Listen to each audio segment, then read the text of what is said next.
He's sleeping. So this is continuing our study of Mark's Gospel. By the end of these 2 pages that we have here, we should complete chapter 2 and be ready to go into chapter 3 the next time we meet. If anybody has any questions, comments, or anything from what we've been discussing, certainly feel free to bring that up.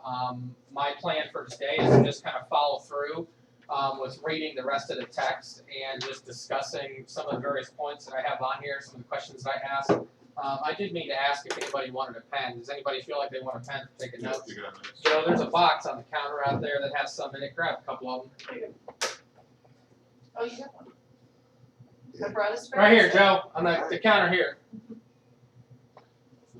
Grab a couple of them in case it doesn't write or something. So, Anyone? I think I'm trying to get you. So we are, again, we're just going to kind of read through. We're picking up from where we left off in Mark chapter 2 with verse 13. I'm going to read through those verses. We only have 2 pages with some different thoughts and intended discussion that we'll have. So if anything, even when I don't have something on the sheet comes up, or even another area of scripture, feel free to bring it up, and we'll discuss that. It says, starting in verse 13, and he went out again by the seashore, and all the multitude were coming to him, and he was teaching them. And as he passed by, he saw Levi, which is also Matthew, the son of Alphaeus, sitting in the tax office, and he said to him, "Follow me." And he rose and followed him. And it came about that he was reclining at the table in Matthew's house, and many tax gatherers and sinners were dining with Yeshua and his disciples, for there were many of them, and they were following him. When the scribes of the Pharisees saw that he was eating with the sinners and tax gatherers, they began saying to his disciples, "Why is he eating and drinking with tax gatherers and sinners?" So you can see I put a few questions on there to talk to you guys about, and I just thought maybe we would start off by just discussing what stands out to you. What do you think about this particular passage, about what you see going on here? The first question, if we want to start with that, I have, why is it significant that Yeshua was eating and drinking with sinners and tax collectors? What do you think that means? And another question I wrote down is, how must those that were there have seen Yeshua? Because in a way, for me, that's kind of also, that question is also part of an answer. Got a question. Yep, go ahead, Dave. My Bible at home said that Jesus was in his house. And By his, who do you mean? it says his house, and in my, down at the bottom, said it was Jesus' house. My question is, why would the scribes and the Pharisees be at Levi's house, since they was an enemy to Levi and he was an enemy to them? Okay, so let's have some discussion about some things so that we understand correct positioning. Number one, I did add Matthew's, as you can see, to the scripture because I wanted to define for you and understand where he was at. He was in Matthew's house, okay, which is also known as Levi.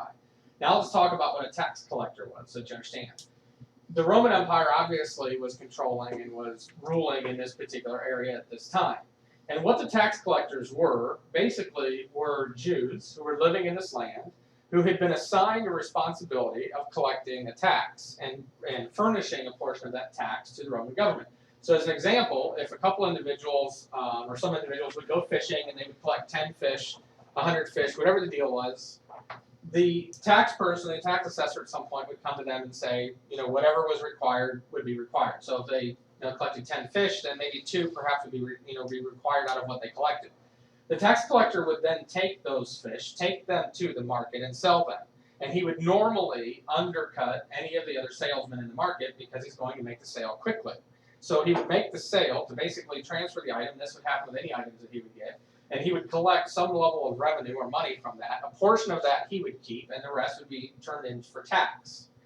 Now, regardless of whether or not, because The taxes were Roman taxes, Yes. not the company. Yeah, these were taxes. These were taxes. These were not tithes. These were not offerings. These were not gifts that were brought into the temple by the Jews. These were taxes that were collected to be given to the Roman Empire because this is the tribute that the what are the names I'm looking for? Like the different not the guards, but the Caesar. Yeah, the Caesar or whoever the leading person was of the empire. So they would collect a certain amount. Now, regardless of whether or not, and here's something we need to understand.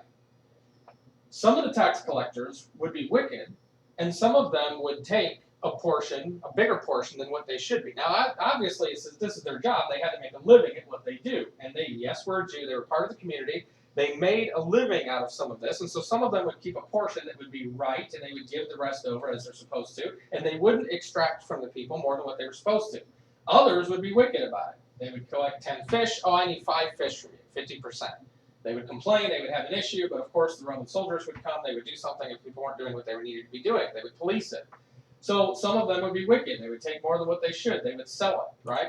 But regardless of whether they were good or they were wicked in what they did, the Jews still hated them because they were Jews who were now in this career of collecting taxes from their own people to give to this reigning government. You understand? Mhm. So that they were looked at as enemies, so to speak, regardless of whether they were good or wicked in what they chose to do. There's 2 tax collectors in particular that we can be aware of in the scripture, both of which seem to have a significant example and interrelationship, one very close with Yeshua, which is obviously the disciple Matthew. He leaves behind what he's doing and has a relationship with Yeshua. So I just want you to understand that there's not necessarily need to be an inference that what Matthew was doing was wicked. Zacchaeus is the other tax collector we should be thinking about, okay? And there's great revelation, great story to be had about what he is. But again, either way, whether they were on a good or a wicked side of how they did their job, which is the same option we all have in the way we treat people, the Jews still hated them because they were in that position, right? It's like there are certain groups of Christian citizens, or self-proclaimed, I don't know if they actually should be, but self-proclaimed Christian citizens of the United States that hate police officers and hate everything about what they would stand for to some degree, and they just have this potential attitude. I don't know if that's a great parallel to necessarily put, but it at least helps put it into some perspective. Now, obviously, if the police are doing what's inappropriate and they're extracting something more from us as citizens than what they should be, than what the law allows, or they're acting or treating us in a way that they shouldn't be, or a particular nationality or a particular race, they're treating in a way that they shouldn't be, that's inappropriate, that's incorrect, that's wrong, right? You know, we should also be outspoken to some degree about that, but it's an issue. So back to what you're saying, it's not Yeshua's house that they were meeting in, it was Matthew's house. But you do ask a very great question, which is the whole reason why I stopped here. Why were the Pharisees there? And so that's one of the questions that I'm asking is, what is significant about this? And why is it significant? What does it tell us that the Pharisees themselves, and interestingly, the text says the scribes of the Pharisees, looked at him and asked, why is he doing that? Why would it have mattered to them? Did they not later want to crucify him? Did they not later think he was a sinner himself? Right? So I think part of the revelation for me in this moment is to realize that in this particular moment, they didn't look at him that way. In this particular moment, the reason why they're questioning whether or not he should be with them is because of what they think about him. They think of him as a teacher, to at least some extent. They think of him as some type of individual able that they've heard about, who's either doing miracles or is teaching the people. And these Pharisaical people, these scribes, are looking at him as, well, you know, somebody that's of your stature should not be doing that, right?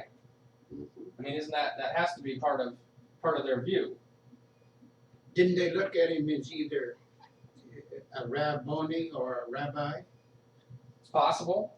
I don't know if they necessarily did or not, but it's possible. At least rabbi means teacher, so at least at minimum they knew of him to be a teacher, and he very clearly teaches them some things here, at least tries to.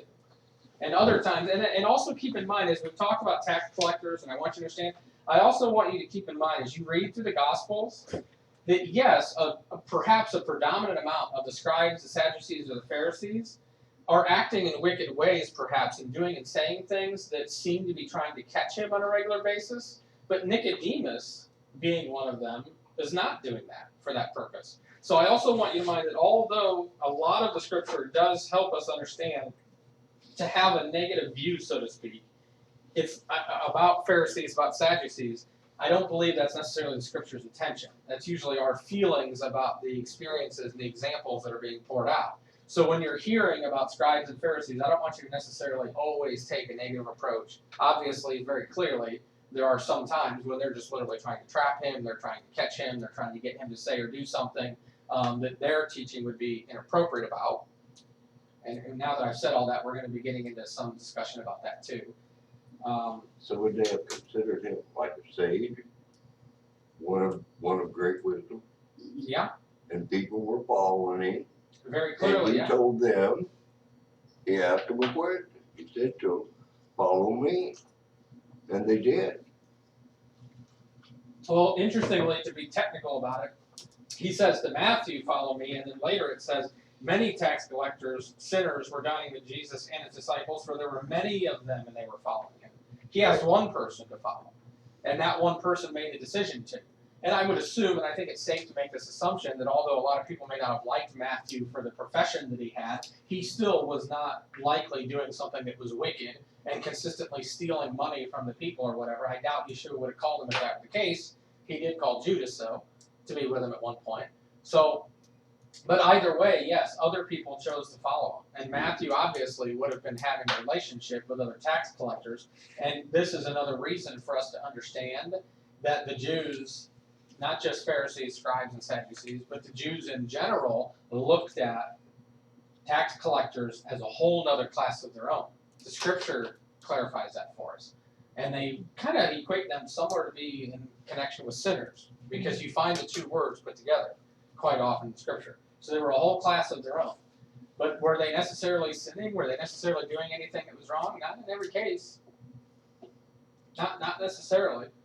If they were choosing to observe everything else of it, they should be in life. And if they were not extracting more than what their profession called for and more than what was going on, then they weren't into that, entering into that. But weren't the Jewish Pharisees, weren't they waiting on a Messiah that would just be on their side? There was a teaching and there is an expectation, even that we have today, that is, when the Messiah comes, there is a position, a point of time of him coming to free us from a captivity, to bring us out of a bondage, and not just spiritually, as we have come to know him, but out of one physically, which is exactly what the Jews were living in during that time. So there was, potential teaching and an expectation that the Messiah would be earmarked by overthrowing this particular government and them having an uprising and, creating their own, kingdom, so to And speak. in their eyes, he did not fill that role. No, he never. He was never necessarily filling any role until the end. It wasn't really, if you look at it, it wasn't really until the last few days for the leadership and for the people who doubted. Those that understood didn't care. Those that followed him regularly in the beginning, I don't think did so for a purpose of wanting to be freed from the physical captivity. I think they were more looking into the miracles, seeing and understanding who he was as the Son of God, and looking for that spiritual freedom. Many of the people that experience miracles, and many of us who go through these phases in our lives, I don't know how exactly to put this. There's a lot of things going on in our governmental institutions right now. There are some people that are self-professed Christians that are extremely caught up in it, and the way they live, the way they act, the way they think is going to be 100% based on what happens there. For others, their behavior, their responses, their attitude is going to be based on their relationship with God and where they're at and how they're focused on him. There's no other way to put it than just to say directly. I know many that are just going to be shaped and formed by what happens here, and a lot of them, I know a few people that have been making prophecies or prophetic statements for months leading up to the election time, believing that God was going to change all of these things and overthrow all of these things, and this whole swamp is going to be drained, all these different things. And their faith is in a real crisis right now. At least two I've talked to, and they're in a real place of faithful crisis because they don't know how to respond to the fact that it appears as though it's not going in the way in which they thought. And basically what you're being told in a moment like that when you experience it is, well, what I thought I knew about God and what I expected from him is not happening, and so, does this even exist? I mean, you have to make a choice. Who's greater? Who's more powerful? And obviously, we should look at God that way, as his ways being higher than ours, and we just continue to trust and do what's right, but Isn't it possible that their thinking is wrong? They cross their mind yeah. that they're wrong. Oh, that they are? I thought you said that he was. Yes, I know some that have accepted that and moved on and been able to grow and mature from that, but I know some others that would never be able to think that. They just assume that something is happening behind the scenes, or they assume something else, or they find a way to twist words. There's a lot of, I don't watch very many of them, but there's a lot of individuals who are preaching from pulpits and who were preaching from pulpits for months leading up to the election time, certain things and the attitude and the demeanor that they're taking is creating more of a crisis of faith with their parishioners, I think, Right. than even what they're willing to admit about themselves, or to admit that, you know, it's not about who in particular happens to be in control of any ruling body. I don't care whether it's a kingdom that Saul's in charge of or David's in charge of, or it's you know, the United States where a president's in charge. It doesn't matter. What matters is you either trust in and believe in the sovereignty of God to have appointed and chosen what needs to be taking place in there, and believing that His will can be done, and you trust in and continue to do daily what is right and walk in righteousness, or how you have your demeanor and how you have your being is founded in whether or not He's doing what's pleasing to you.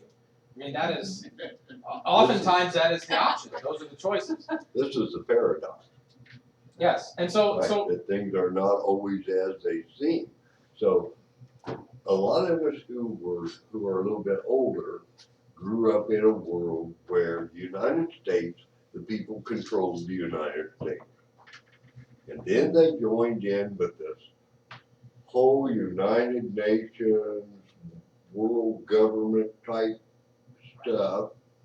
And so now it's not just that you might have some dirty laundry here, you've got worldwide dirty laundry.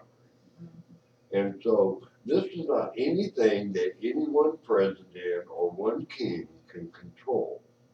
This is something that only God can foresee what needs to happen in order for it to.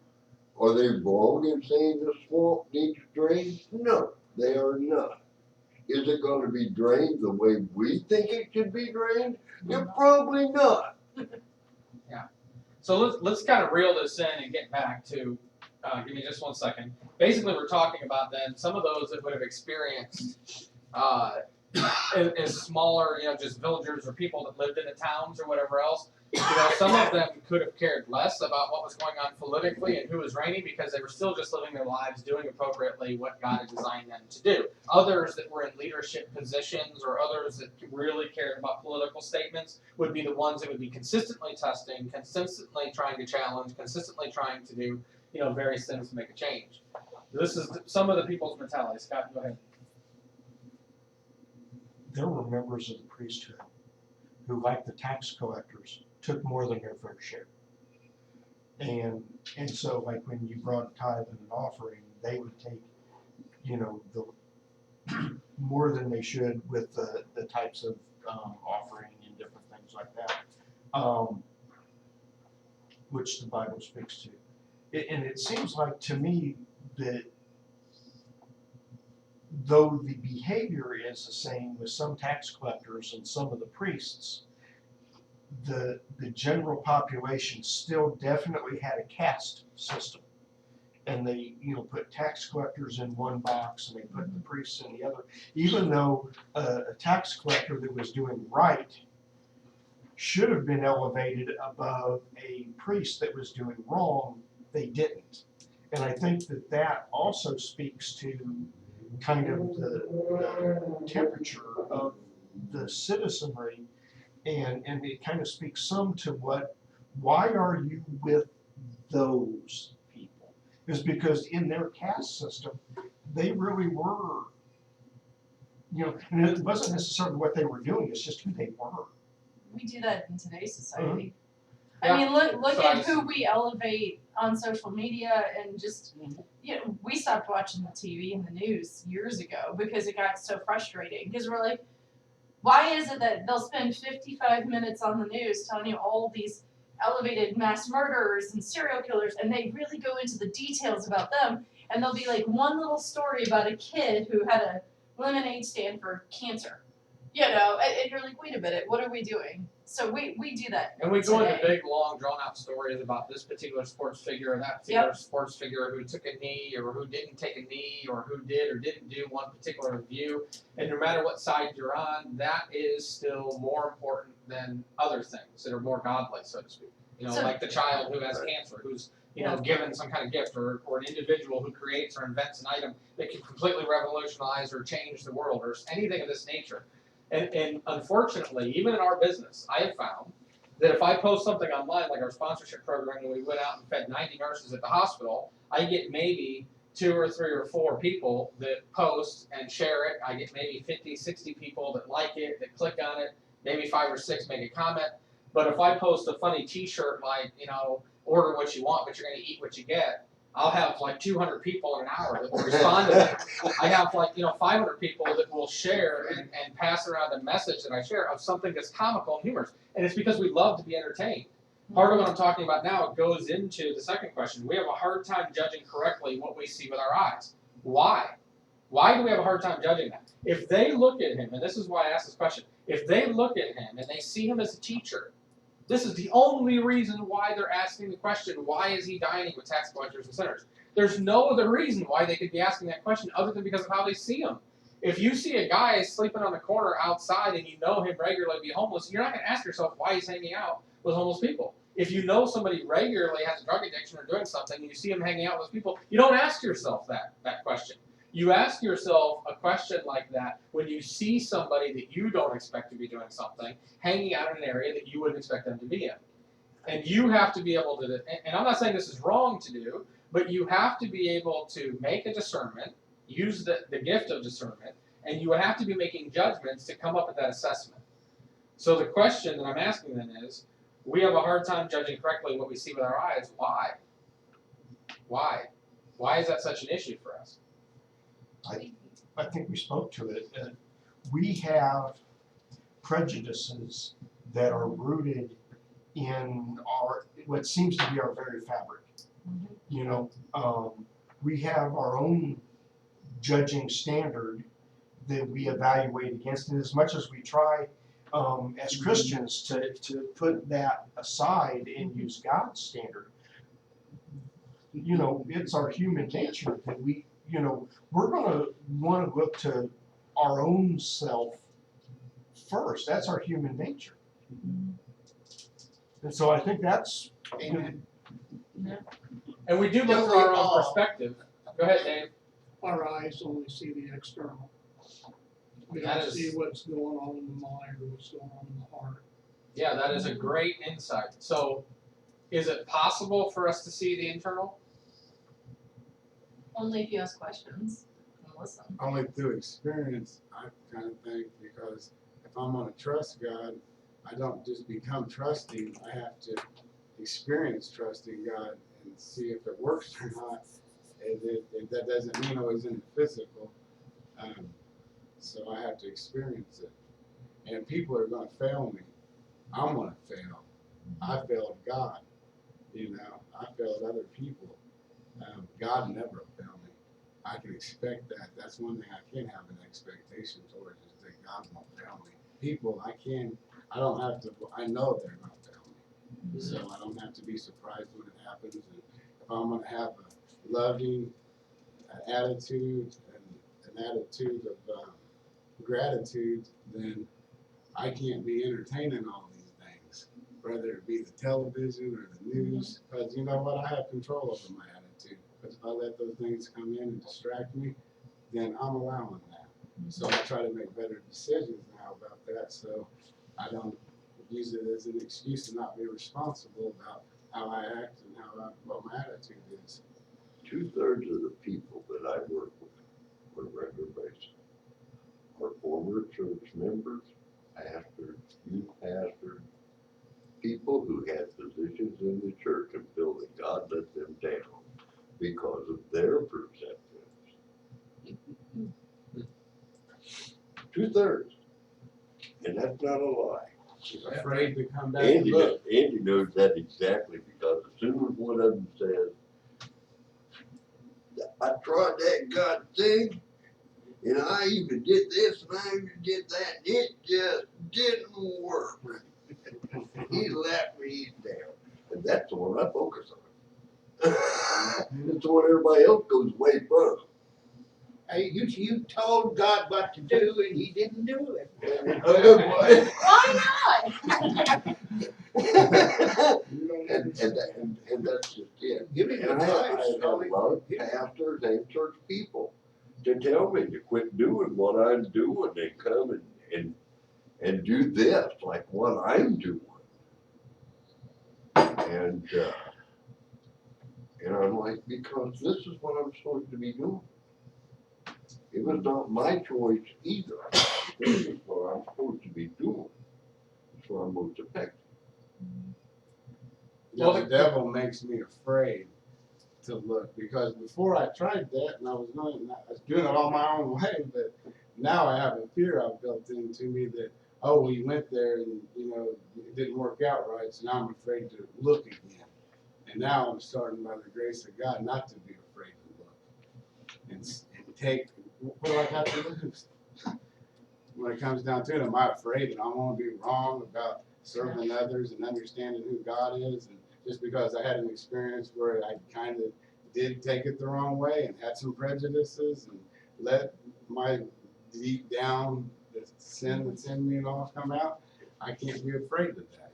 God's helping me to not be afraid to look at what it means to believe and take it, Jesus, that's hard for me. But it's, God's time and God's way. I'm not afraid. I can look again. But does God trust every individual? I don't know what Does he everybody trust else's you? motives are. I don't know what other people's motives are. Does he trust me? I don't think other people all have the same motive, that they want to be better people and be able to serve God. I don't think But that's I it. think God does trust every single person. We're all Every children. single person on the earth. God trusts them. You cannot earn God's trust. But you can earn his distrust. He gives you his trust. You might call it love. I call it like many other things. Isn't the parable, One of it's he who has little is trusted with a little, who has a lot is trusted with a lot, that kind of thing. So to your point, I mean, I think the portion that we have been given to be entrusted with is the level in which God trusts. Because he's, he was very clear that one person he gave 3 talents, the other person he only gave 1 talent. So they were only entrusted with the portion that they should have been able to handle. That's a description of the whole world. Everybody's different. We also, in the study where that came up with Bud, we discovered that a talent isn't always money. Oh, I understand that. Right. It's, where did your true talent lie? What did it take you to find it? I like that they use the word talent. And I know that it specifically meant a unit of money, but that we can certainly extrapolate beyond that. Mhm. Sorry, I didn't. No, I was gonna ask the question that you had next. Like, thinking of what you guys were talking about with like the talents and stuff. Like, I always thought a scribe's job was, and I know this sounds bad, but I always envisioned like the little dirty man that would like go around and take notes on people, be like, you know. And like for some reason, in my head I always pictured this like shifty little guy with like a notepad, like, and like peeking around corners, staring at people, and like passing like almost like the notes back to the Pharisees, who would then come and like rain down hell on you. All right, let me address that then, so we can understand why put those Bringing 2 it back, questions. sir. Why we put those 2 questions on there. And let me also just say, I did make a bunch more coffee. I don't know how much is left in there. If you guys are ready for a coffee break, yeah. Let me just get actually what's in the door. I don't Sorry, know. Is but there any that's left in to here? bring it back. I've always thought that about scribes. Like, have you guys ever noticed that? Like, anytime they write about scribes, they always like You answer the scribes are always the people who are running back. Taking a Like, 5-second coffee break. I called him. Didn't I call you a modern day scribe the other day? I didn't mean that in the context of See, and now what it's got a whole other thing. He's got a notebook on you. now we got you figured out. And I reminded you that no, it was the sage, and it all came from not what to do, but listen to him and he'll tell you what not to do. Because of the been there, done that. My second thought, not the first thought. No, it's just him being shifty. Right. Hiding behind corners. Well, he took it as a compliment. You done? Yeah. Not yet? wonderful Okay. conversation. About many different things. Alright, who needs some more coffee? Cause I'm gonna go get some. I'm good. Where do you, You're empty. Yeah, I can take a little, Okay, you need some more? No, I don't think I'm. Now you take cream and sugar or just cream? got cream. So I'm picturing in my mind all That's exactly, yeah. Like, well, I always pictured like these, Cream and a pinky. you know, they were kind of like the dirty work, dirty boys, you know? So, That's what, you've seen Kim Jong-un, yeah. I'm assuming, Oh, yeah. and he always has an entourage I'm around gonna him. get mine too, so, yeah, so I gotta get cream too. Yeah.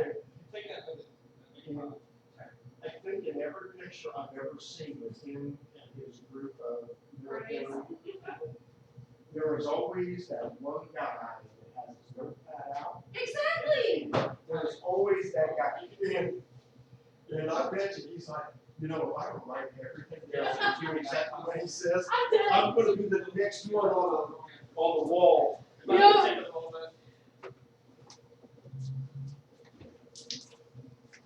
Hey. Aha! Managed to get it past it. It locked in, but I knew it was gonna squirrel. My grandparents had one of these little coffee urns back in the Your day. grandfather? My grandfather, grandmother, and they had two of them. Now, I'm not gonna say that the two of them drank a lot of coffee, But but they they had- would make coffee, fill those up, and they're all the time, all day, and it was coffee black, I mean, no sugar, no cream, no anything. And they slammed coffee from the time that they rolled to the time that they laid back down. Did you get, Other people I did got it. some. do you I need did some that for a sweetener? long time.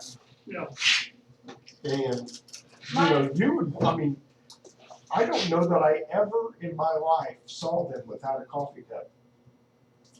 Just, you know, throw it back. I honestly, like, I don't drink much coffee after a certain time of day, but it's like up until that point, it's like, and then there's a switch, and then it's just water after that. I saved coffee cups, I got thousands of them. I usually do one of these and then Okay, one Dad? bang a day. Yeah, I'll be back. My son said, don't, but We'll be it's here. like an energy drink. Oh. I just do one of those a day. Gosh. It's not good. Alright, so now that we've established that scribes are the little shifty dudes standing around Go calling him.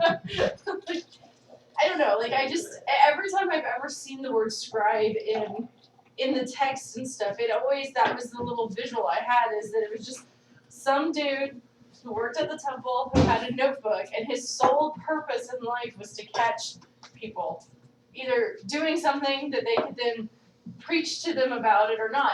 And part of the reason I say that is because my background, what little church I had was deep Southern Baptist, right? And the deep Southern Baptists have those 3 days revivals, and I mean, they go all in, right? And so before the revivals though, they would appoint different elders to literally go and check on people. And if they caught you doing things that weren't appropriate according to the church, that was part of the 3-day revival. And they would call you up on stage and publicly shame you. And so for me, my visual was always been when those elders would come and like knock on doors and stuff, they'd come in and check your house. They'd check on you, like they'd see you at Kroger and Publix, and I mean, and so for me, like I've always pictured like those old dudes like walking around from the Baptist church, like and they had notebooks on them at all times leading up to a revival, and they'd write it down. Lord have mercy. So, I mean, Oh, it's, yeah. Just wait until the next time Randy comes in and we approach her with a little order pad and everything. I Oh, have yeah. PTSD every time. For her, it won't say a slow pad. Yeah. Dude, I've got spiral notebooks. Let's make this happen. Oh my Lord. All right. Well, let's Right. kind of go into that a little bit. We're kind of taking our time, which is fine. Going through these 2 pages. Again, there's only 2 pages in here. I figured we'd have a lot of discussion. But let's talk a little bit about what these are, because this really stood out to me. It caused me to do a little bit of research. In this particular translation, which is a New American Standard, it stood out to me that it said, "And when the scribes of the Pharisees."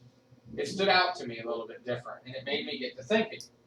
And I found what I think is going to be kind of the rest of this page as we go through and look at some things. Just a great revelation I think God gave me about this, like something that was a real teachable moment in here about what's going on. But to understand a little bit, scribes, basically what I wrote down on my sheet is that their job was, and this is what I wrote down, is to write and regulate the laws. Okay, and I believe this came from Encyclopedia Britannica or whatnot. So the scribe's job is simply the one who will write out the law and will regulate, so to speak, what it says. In other words, kind of prepare, or not prepare, but will determine, decipher, discern where the lines are drawn. Okay? So in a way, the speedometer in your car doesn't change how much you accelerate or decelerate. It just tells you where you're at. Okay? So it just regularly determines for you and explains to you at what speed you're traveling. And then the scribe would come along and let you know that the target you're aiming for is 60 miles an hour. Okay? In a way, I use the odometer or your speedometer as a way of just letting you know that this is, again, kind of like the light, and we're going to look at this here in a moment, that it's going to be shined from whether or not you observe, or the way in which you go about observing the commandment. And you'll see why that's important here in a moment. The scribe writes out and talks about what the regulation of the law is. The Pharisee prescribes the law. So you have both two things here I want to make sure we have a clear understanding of. You have Torah commandments that God has written, that God has given Moses to write out, and these are prescribed laws. Now, Pharisees came along at one point and put little fences, we'll call them, around them. Well, they have prescribed their own laws. Dave has talked to us several times about his interaction with, I believe, an Orthodox rabbi who spoke with him quite a bit about the law, so to speak, being contained in not only the Torah, but in all of the Jewish law and codexual law that was written and made around this. And to some extent, there's nothing wrong with putting fences around things. Yeshua came and did this. God says in the commandments, thou shalt not commit adultery. Yeshua comes along and he says, if a man even looks lustfully after a woman, it is as though he's committed adultery. In other words, if you start focusing your mind and attention, this is the fences bill. If you start focusing your mind and attention on something, you can be assured that that's what you're going to end up accomplishing. That's what you're going to do.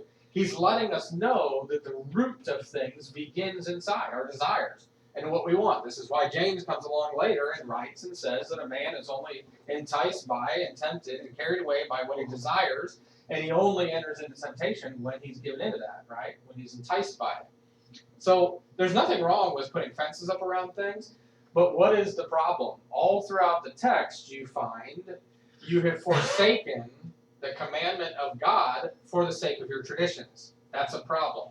When we start creating traditional things and we start saying, hey, this is something we should do, and forego the commandment of God at the same time, that's a problem. When we start teaching the commandments of God as, well, this is just a tradition, you can do it if you want to, but it's not a big deal, that's a problem, right? So really, in this relationship, you have the Pharisee whose job it was, I'm going to say, to prescribe the laws and what they should be. And it was the scribe's job to not only perhaps scribe and make Sophrim or Torah scrolls, but to also write out what the Jewish law would be. And so whatever leading rabbi of that time, he might look at something in particular and he might say, okay, well, the people need to do such and such because it will help them to deal with such and such, and this would become a law. This would become a regulation that would then need to be written out. And the people would be expected to observe or to follow this. Now, in some cases, that's going to be good. There are some priests who took only their portion, as Scott was bringing up for us earlier. There's some priests who took only their portion and what they were supposed to, and did what their service was, and they did it in honor of the people and in honor of God in the temple. And there were some who didn't.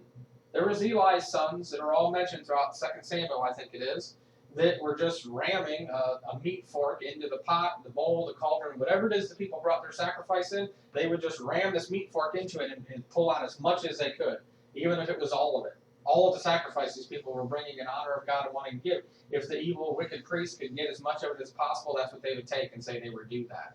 And that's wickedness, right? Just like in our society, we have every type of career, every type of function we do. There's people who do it appropriately, and there's people who do not. They do it only for their own selfish benefit. But the Pharisee, again, his job is to prescribe the law, and the scribe's job was to write it out physically, to make it available. So going back to verse 16, and when the scribes of the Pharisees saw that he was eating with sinners and tax gatherers, they began saying to his disciples, "Why is he eating and drinking with tax gatherers and sinners?" And in the middle of your page, verse 17, and hearing this, Yeshua said to them, "It is not those who are healthy who need a physician, but those who are sick. I did not come to call the righteous, but sinners." Now I'm going to give you the spoiler and tell you what I saw in this, and then we're going to read through how I kind of work this there. I found it very interesting that Yeshua refers to himself as a physician. Because if you think about it, a physician's job is to heal you. And he refers to himself as a physician. And if you look at the bottom of that second box I have on the page, a scribe plus a Pharisee should equal a physician. Working together, in a way, this is what the scribes and the Pharisees could have done. They could have worked to create a relationship with the people, and this is what Yeshua is showing, is that they could work to create a relationship with the people where the people are healed by what they observe. That they're healed by what they work with one another, that they provide for one another. This is a relationship, an interrelationship that they should have. Yeshua comes to call those who have a sickness, have an issue. Now, obviously, he healed physically, and obviously there were people who had physical issues. I don't think that's what's being discussed here, although in part it could be. But I don't think that's what's being discussed here. So when we're talking about sickness right now, for the most part, we're going to be talking about spiritually.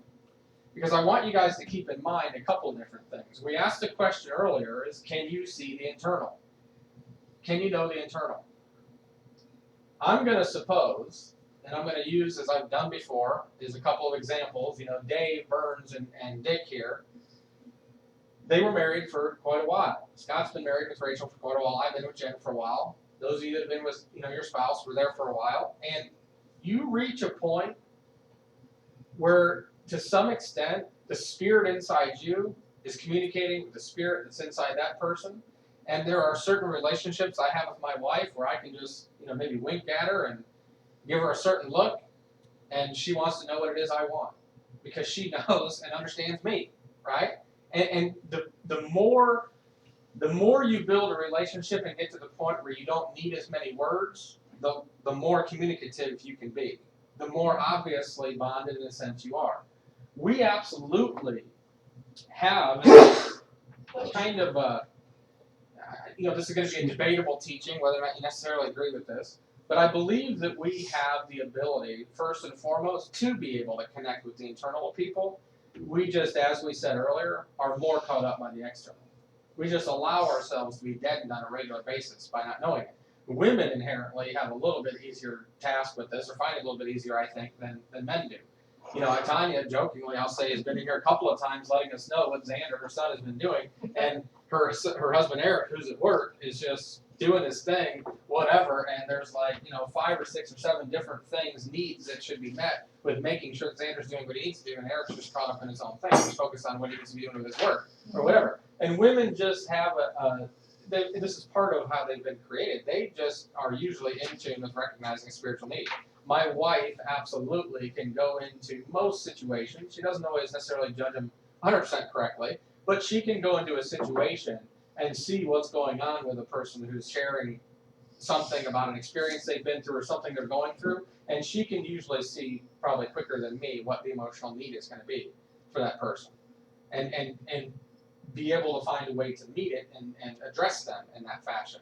So we do have the ability to do it, and I think his talking about being a physician and coming to call those who are sick, not those who are righteous, is about him really talking about a spiritual sickness. Okay? Now, obviously, there can be a sickness in the body, and there can be something with the flesh too, but we are supposed to be looking at ourselves as physical creatures or spiritual creatures that happen to have a body around us, rather than physical creatures who happen to have a spirit inside of us. You understand? I want us to be mindful of that and focus on that. So as I said earlier, Proverbs 6:23, if you were to go and look that up, says the commandment, the mitzvah, is the lamp, and the Torah, or God's instruction, is the light that it displays. Okay? The commandment is the lamp, and when you activate that lamp or that light switch, what you shine is the light of God's Torah. This is what Proverbs 6:23 says. Romans 7:12 refers to the commandment as being holy, righteous, and good.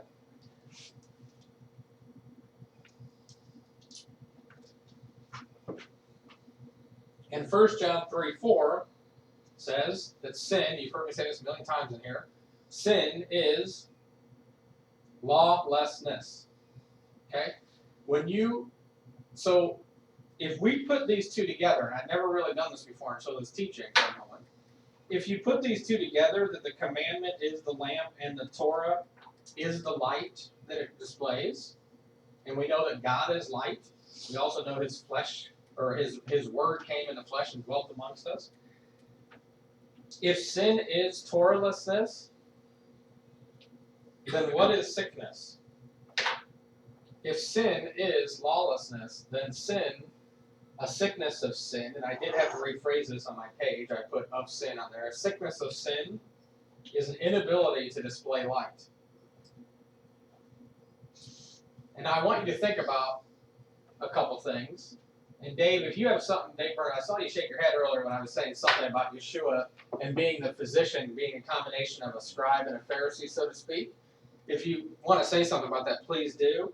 But I want you to think about this for a moment and what we described. The way you stated it, I don't agree with the way you stated it. Okay.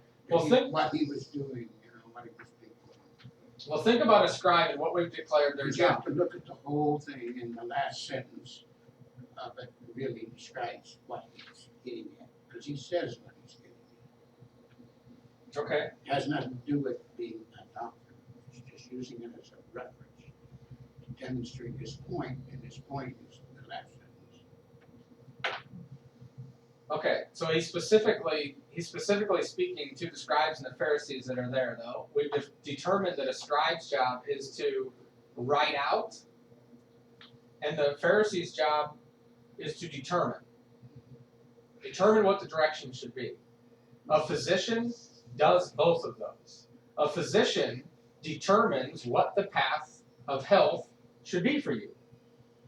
When you're a physician, when you go in to see your doctor, he listens and sees and observes what is wrong with you and makes a determination about what the correct path of adjustment or health treatment plan should be for you. And then interestingly, when he prescribes, literally writes out a prescription, he literally could perform himself the job, but interestingly also can then give that job to someone else. Because oftentimes nurses within the facility, within the practice, will write out the prescription.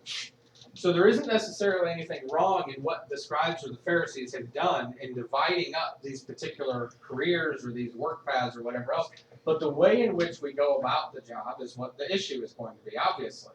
And for me, I believe that in part of his using this parable to explain to them his point, as they lets us know, is that he's come to show how all of these things can be accomplished in creating a correct treatment plan, in prescribing the right plan, and creating a process by which people can be healed. And sitting down and engaging with them is obviously part of that process, right? That's what their whole indignance is coming from. That's what their issue is. Why is he sitting down with them? Is he not somebody that's good? Is he not somebody of a high stature? Is he not somebody who's a teacher? Is he not somebody who's been able to do this? Sometimes you have to get involved, and you have to be down on ground level, on the playing field, so to speak, to get involved and see what's going on. And this is part of what he's calling out for them. Well, that's what we started out this conversation a long time ago when you said what you had happened to you and Tanya did, what's happened to her, and the opportunities that came to you, and how you responded to them. I was so overjoyed to hear both of your conversations. It was really Christ was influencing you, but you showed it. Thank you. I'm sorry. Oh, you're good. Anybody else have any questions, thoughts, or anything about that section? Otherwise, we'll move on into a little bit of discussion about fasting. Dick, can you move that table just a little tiny bit and grab two of the hula hoops that I've got hiding back there behind there? I'm going to read the text for this section. Hold hula hoops over our heads. Yes. And yes, you're going to have to jump through them. No, I want to see this. Starting with Tanya. You put- This is why there's no girls besides me. Okay. So I seen this used as an example once years ago with me, and it made sense, and I will do it with you guys in a little bit, but let's wait until we get there. Let me read the text. It says, and John's disciples and the Pharisees were fasting, and they came and said to him, why do John's disciples and the disciples of the Pharisees fast, but your disciples do not fast? And Yeshua said to them, while the bridegroom is with them, the attendants of the bridegroom do not fast, do they? So as long as they have the bridegroom with them, they cannot fast. But the days will come when the bridegroom is taken away from them, and then they will fast in that day. So there's a lot of different things that we can have questions about, a lot of different things we can discuss. We're going to start off with the real basic and simple. And I have no intention, now that I'm saying this, it's probably going to blow up in my face. I have no intention of necessarily turning this into a discussion of foods or anything else, but we are going to have to discuss food, obviously, because fasting deals with foods. So the first question that I have on here is, what does fasting accomplish? Here's my answer. Yes. Shows love to God or to show sorrow for sins. So it's kind of two-sided. That's just my opinion. There's no right or wrong answer, so I don't want you to think that there necessarily is. So, yeah, I can appreciate that. Anybody else? Well, fasting is a willful choice to give up the comforts that you like to have throughout the day. The comfort of knowing your belly doesn't hurt and things like that. So to do that, similar to what you were saying, is that it's a willful decision to say, okay, you know, this is similar to the choices I've made, you know, maybe they were personal or just to make my life easier. So I'm going to give up and sacrifice something that makes me feel good for this day. So my focus can be on God because that's where it should be. If I ask you to do something, not just tell you what like that, just do something that would remind you regularly of your commitment to Christ, what would you choose to do? And one of the most common thing with people who to give up eating.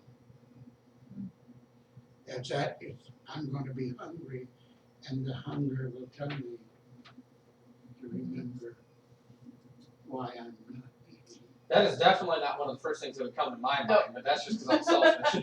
One thing that And I love to eat, but One thing that comes to my mind is this: when I think about relationship with God and knowing where I am in that relationship, as far as God being with him, then, or like that helps me to know where I am in relation to God. God's here, but in this situation, when Jesus was here, recognizing that God was with them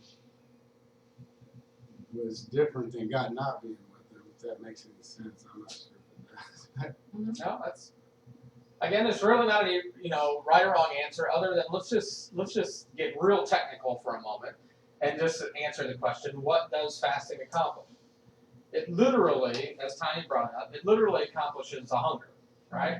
If you fast from food. Obviously, I've known, some people when Lent comes or certain times of the year or the week, or just because, as Dave brought up, you feel like you want to honor God or Christ in your relationship, you choose to fast and pull yourself away from something you're doing. Sometimes it's a habitual function. It may be smoking, or it may be, anything else that you choose to try and get away from, drinking coffee, eating only fish or something.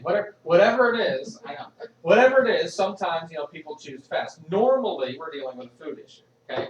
And what it accomplishes more often than not is just simply, it begins to distract, and it becomes a distraction to both the body and the spirit. At this point, I'll use this. Now, again, I don't want to get into a real big debate, and normally we would use, two different hula hoops that are around the same size. Let's just say that the purple one here is our soul, which we happen to know or our spirit, which we have to know is inside of the body. Okay? Now we are that spirit that happens to be inside the body. Do you know what it is that keeps us inside of here and keeps it from being distracted and going out? What is it that keeps this death from happening and the spirit being distracted outside of the body and returning to God who created it? What is it that keeps us from happening? What keeps the spirit here inside this body? Life, The light's going out. Obviously, that's strange. So obviously, right, death is what I'm talking about. Life, right? So what is it you need to do on a daily basis that you did here this morning when you came in? So food is the tool that we use to keep this inside of this. So begin to think and understand for a moment, as it was explained to me this way, why it's important for us to understand and to determine what it is we're using as the tool to keep this inside of this. And can it really make as much of an impact as what we've been told? It doesn't. We've been told not to worry about food, not to worry about what you consume, not to worry about what you eat. This is how important it can be, because you are literally using that as a tool to keep this inside of you. When you fast and you stop eating food, this is what begins to happen. That's right. And the space that you see in between the two is what we then put food inside to fill this back in, right? To keep this in here, in a way. Now, when you fast, you are doing it usually so that you can lean a little bit more towards the spirit, so that you can allow for the body to suffer some amount of uncomfortability while you apply yourself to the spirit. And what are you normally doing when you're fasting? They almost always go together. Fasting and Prayer. praying, right? So your goal, this is really weird. So your goal, your focus normally is going to be to focus on the spirit and having prayer. Now, when you, I'm done with those, you can put them over there. When you choose to fill that space and bring the two back together, it should be intentionally with things that God has chosen to give us to do that with, right? That's been, they must be working on something over in the church. Yeah, they're probably working on power line somewhere. Yeah, they're probably working. No, it's in the hallway by the bathroom. So, yeah, it's probably some kind of Yeah, building or could something. be a bad connection on that record. That's what I was wondering about too. And with the heights of rain, it would. Yeah, there could be. a So, lot, but- this is part of what's going on. Okay, I just, again, not to get into a huge discussion. If you have questions about the food, whatever else, bring them up. Otherwise, just to have the discussion, this is what's taking place. Is you are beginning to allow for the distraction and the separation of the spirit, and it is mainly so that we go into the second question: what should be the focus of the one who fasts? Right. The focus should be.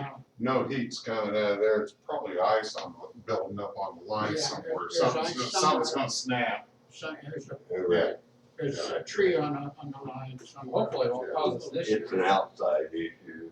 Yeah. So what should be the focus of the one who fasts? It should be focusing on the Spirit, right? Leaning on the Spirit.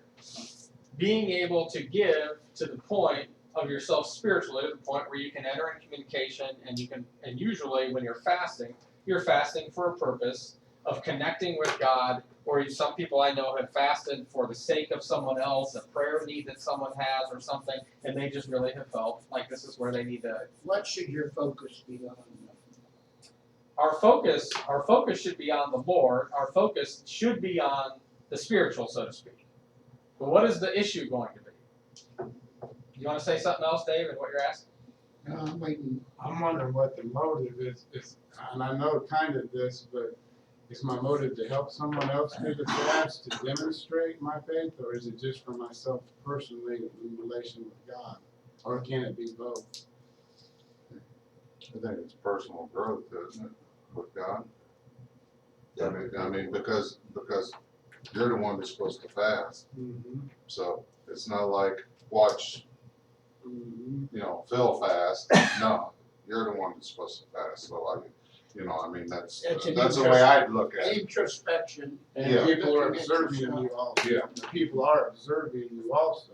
Yeah, So, Yeah. That's not a remote, but. So the he's goal- saying, look at the spirit, your spirit.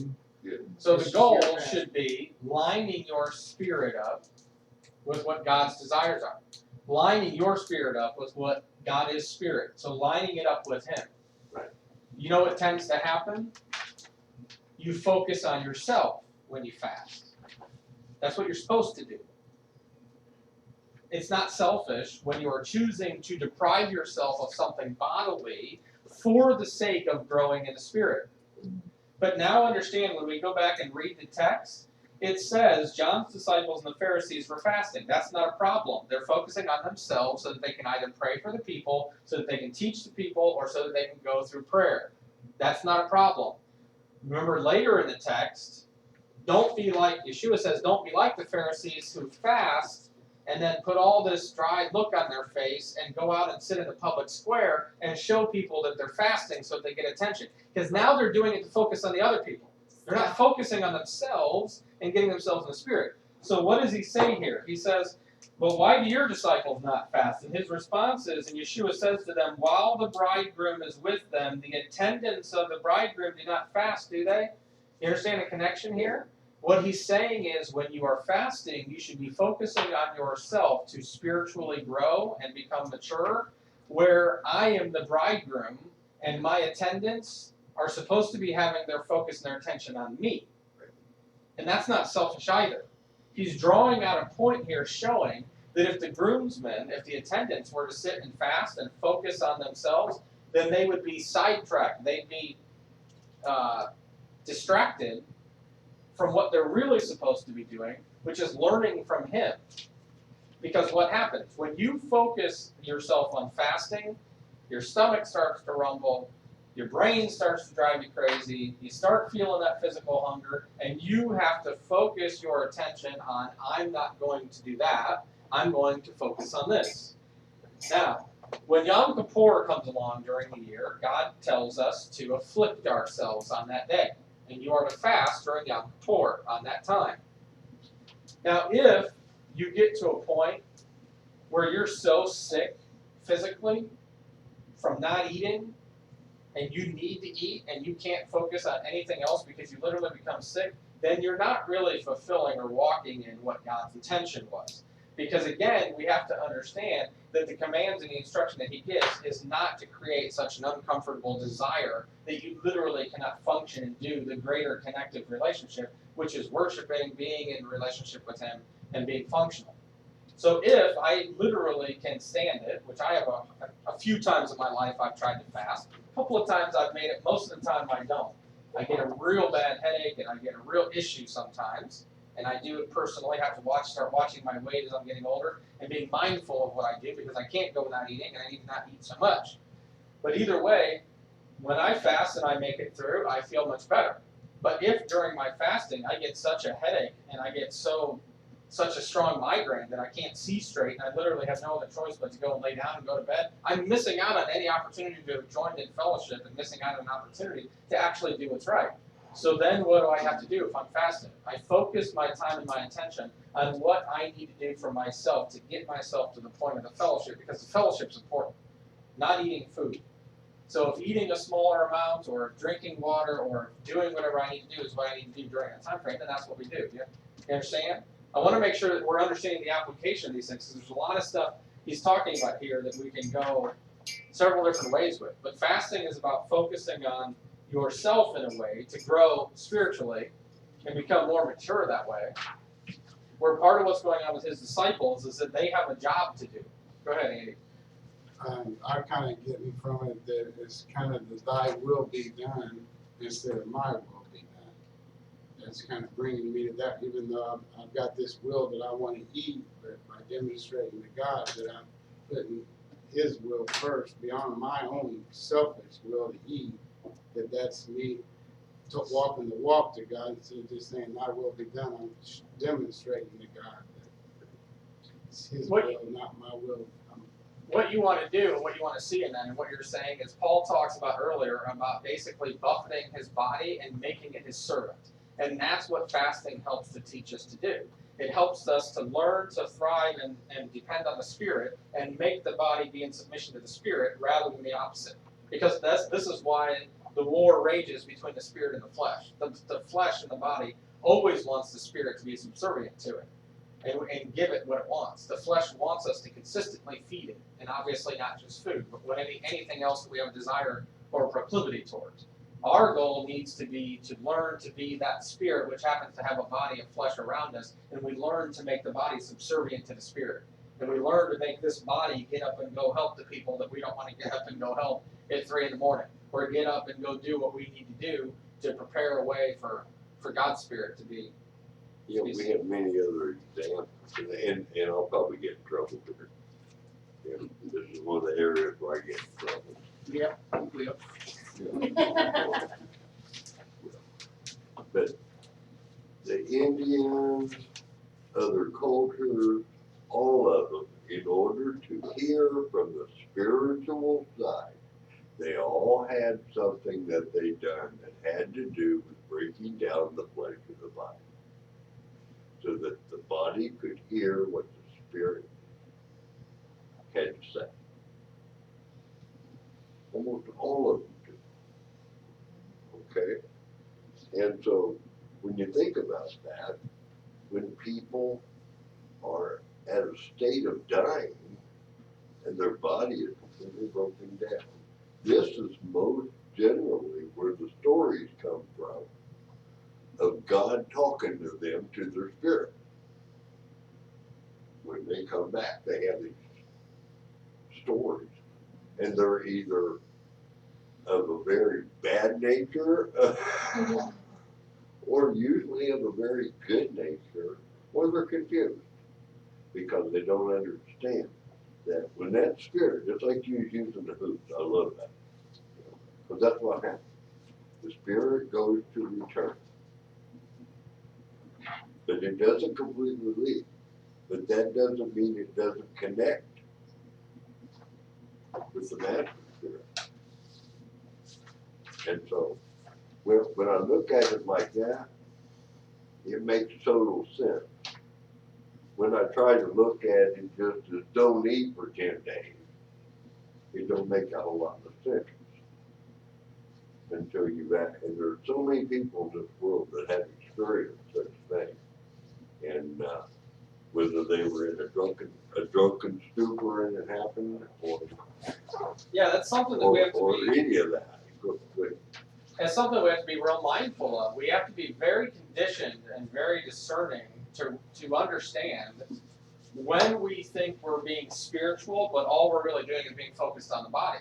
I mean, if you tell yourself, well, all I have to do is go without eating food for the next week and make it through that time, and all of your attention focuses on, I'm not eating, and you don't really pray, and you don't really focus on growing spiritually, if you don't really read the Word or you don't do anything else throughout the week, then all you're really doing is focusing yourself on keeping yourself from physically eating. You're still focusing on the physical. That's all you're doing. And interestingly, this is going to be a little rabbit trail that Andy made me think of. I heard, this is going to be some commentary from me and a little bit of things I've heard from Rabbi Tats that I find fascinating. In a lot of other religions, we are consistently to have spiritual relationship with God. We are consistently trying to push away things of the body to claim that we're having spiritual relationship and pushing towards that. But interestingly, and this isn't just in American Indian or whatever else types of some types of practices, in other religions, interestingly, one of the ways that we go about that is by using a substance in the body physically to bring it to a point of spiritual interaction, right? So although we think we're setting aside the physical to have spiritual connection, we are really just engaging the body in physical pleasure and then deriving whatever spiritual connection we can from that. And it happens regularly. We have to be very mindful of that. Interestingly, as I've heard Rabbi Tats says, when the Sabbath comes in on the week, every week, we are to engage and be prepared to enter into, remember we're supposed to keep and remember that the Sabbath exists and then keep it separate and be prepared to guard that time and enter into it on a weekly basis. But how do we do that to have that spiritual connection with God? And one of the insights he brings out is that we do it all in the body. We do it all in the physical because this is where we're at. So what do? We drink periodically wine or whatever, and a bracha that we do doesn't have to be actual alcohol or wine or whatnot, but we have a bracha with people, we have bread and wine, we break together physically, we sit down and have a nice meal of fellowship, we sit down and engage in reading God's word and sit down and discuss having fellowship with it, and it's a very intentional practice of putting the body in submission to the Spirit to do only the things that breed spiritual connection. You understand? So, in other words, since we are here in this physical place, and we have all of this external physicality around us that we see regularly, our goal is not to try and figure out how to set it aside and pretend like we're not going to engage it, we're not going to poke it, we're not going to fulfill it or anything, but our goal is to learn how to only engage it for the sake of doing what helps us spiritually grow. Does that make sense? When you choose to sacrifice working and you choose to set aside any engagement that you could do in the world and working or in any recreational activities when the Sabbath comes and you choose to sit down and apply yourself in relationship and familiarity with one another and read and study God's word, and you make it an intentional effort to do that, you're buffeting that body to get it into submission to the Spirit and to doing spiritual things. And although it doesn't want you to know that there's going to be spiritual reward in that, you know it because of your hindsight, after you've observed, after you've gone through. And it all happens in the mind. Just like virtual reality. There it is. There it is. See, you should play with that then. Yeah.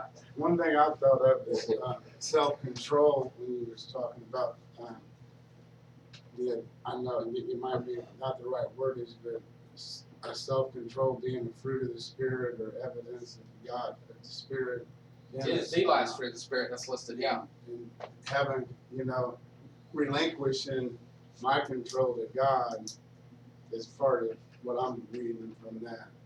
Is that God gives us that ability to control not just the easy things, but like hunger and things that we have difficulties with, that the Spirit helps us if we allow it to relinquish that control, and fasting is kind of a way of strengthening that or whatever. Yeah. I mean, self-control is intended to be, not all of the fruits come easy to us and not all of them are displayed immediately. But all of them we can be intentional about. That's one of the things I noted and commented on so long ago. When you look at the 9 fruit of the Spirit that are listed, the one thing that they all have in common is that you can be intentional about them. That you can, choose, you have to either choose to intentionally observe them or you don't. They don't just always come naturally and they don't just always, get displayed. Giving those people around us that are consistently asking us for something, enabling them to injure themselves with it further by just giving it to them constantly is not love. It comes natural to us to quit being bothered and just give them whatever they want so they'll go away. That comes very naturally to us. But to actually choose to love them intentionally and say, I'm sorry, I'm not going to make this available for you because obviously you're not going to say this to them, but to choose to not do it because you're not going to enable them to injure themselves, and then choose to enter into relationship with them, discuss with them, talk with them about where they're at or what's going on. That usually does not come very easily for us. We usually have to work at it. So I'm not going to try and get to the whole back page, but I do want to talk about the first section of it because this was a real fascinating section. Let me go ahead. It is not trying to think of the right word. It's not depriving the body of a thing that is the key. It is because I cannot, like your dad wasn't fed for 9 days. Okay, you can be deprived of something, but that is not fasting. Right. It is only when you engage the intentionality with the deprivation that you find that spiritual link. It is in that intentionality because people the Bible says that a husband and wife should not deprive the other of intimacy, except for the case of fasting and to be become closer to God. There are some people that is deprived of them for whatever reason, but it's not the same. So being deprived is not the key. it is in the intentionality and in you pursuing that relationship with God that I think is key. You mentioned to me one time, and we were talking about relationship with the Father, and one of the things that you mentioned is you need to do something. And that you mentioned, anyway, it was a food item to deprive myself of it, and that the whole concept there was to not only be following more of the laws, dietary laws, but additionally, just the mere act of doing that intentionally to bring myself more into a relationship. Are you talking about the means to the end? That's what you're saying. Yeah. Yes. It's not the means that are important, it's the end. You're right. Yeah, guys, we're probably gonna wrap this up here real soon. I did just want to show you something that I came across that was real comical to me that I thought was just a real eye opener to think about. Yeshua says in talking about fasting that the attendants of the bridegroom should have their focus on him, basically, is what he's saying. Because when you fast, your attention goes on to you, and it should be. That's the way it's intended to be. So your fasting, or your attendant to the bridegroom, and so this caused me to ask the question, well, what are the bridegroom's responsibilities then, right? And so I typed into Pastor Google, and I said, what are the responsibilities? I said, what are the responsibilities of the bridegroom? I believe that's Rabbi Google. Yes, Rabbi Google. And so at the top of the back of your page, this is what came up. And this just right on the surface was a real revelation for me. This was really cool to think about.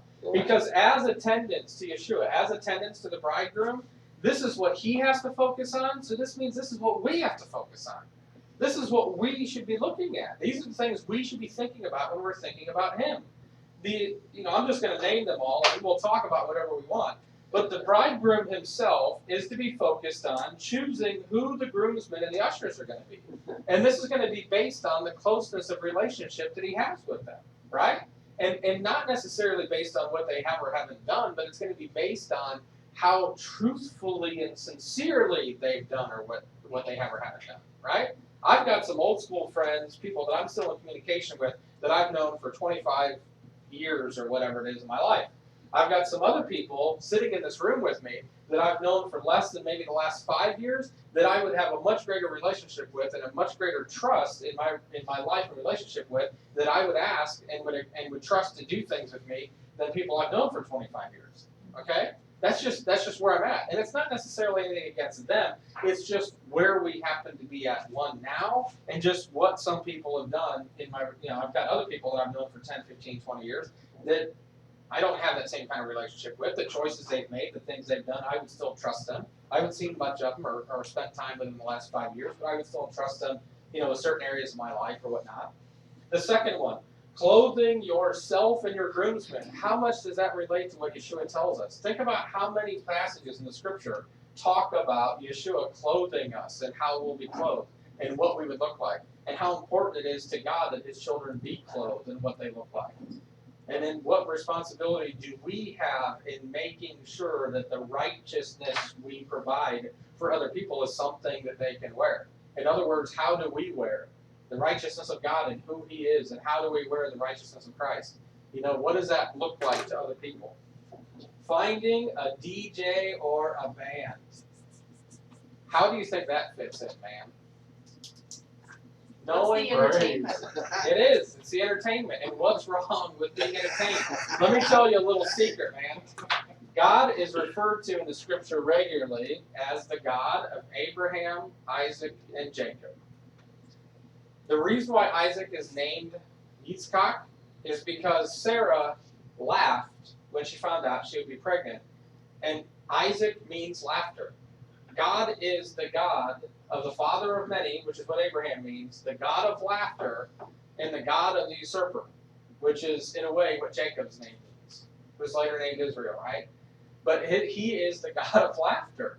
part of the bridegroom's focus and part of our attention is to recognize the need we all have as people to be entertained. And didn't we talk about that at the beginning of this? And how much we actually crave after that? Our job is to also be discerning about how we do that, what we provide for other people, making sure that we're doing it within a godly fashion.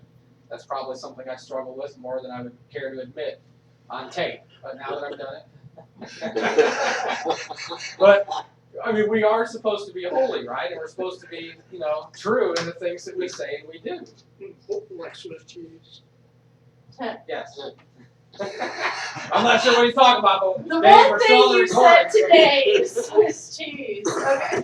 And what is the next one? The next one is the honeymoon, right? In other words, the relationship between the bride and the bridegroom, where they're going to go when the union takes place. I am going to prepare a place for you.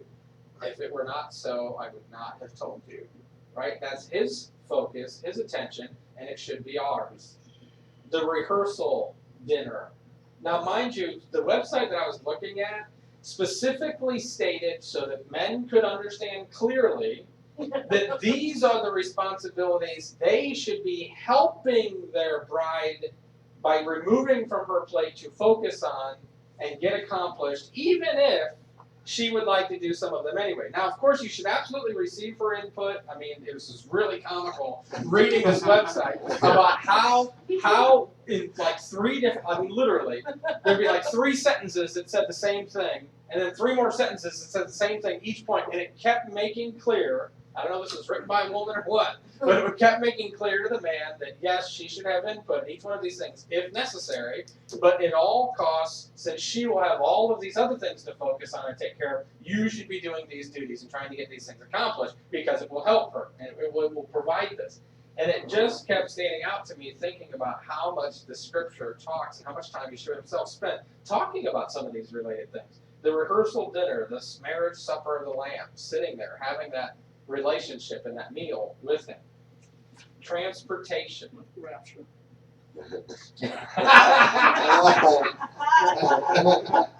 Oh my gosh, Dave knew he was going to find a way to get to rapture. Swiss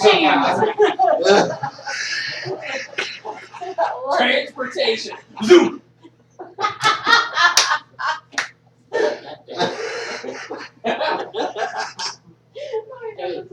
I'm starting to wake up.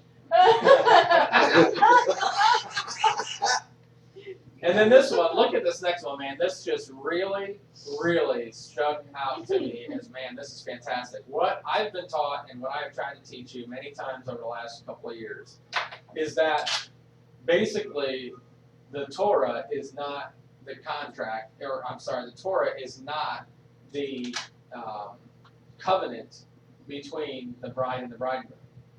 The Torah is the contract, and the covenant is your agreement to keep or not to keep. And this is why later in Hebrews, when a new covenant is said to be formed, it's the same marriage contract put in the hearts of the people, except this time the Spirit is also deposited inside the hearts of the people, which is the ability to keep it. There's no change. It's the same covenant. It's the same contract. And this next line is arranging the marriage license. Yeshua shows us exactly what that commitment is going to look like and how to walk it out. He shows us every step of the way what it should look like. And we have the opportunity to walk and to keep.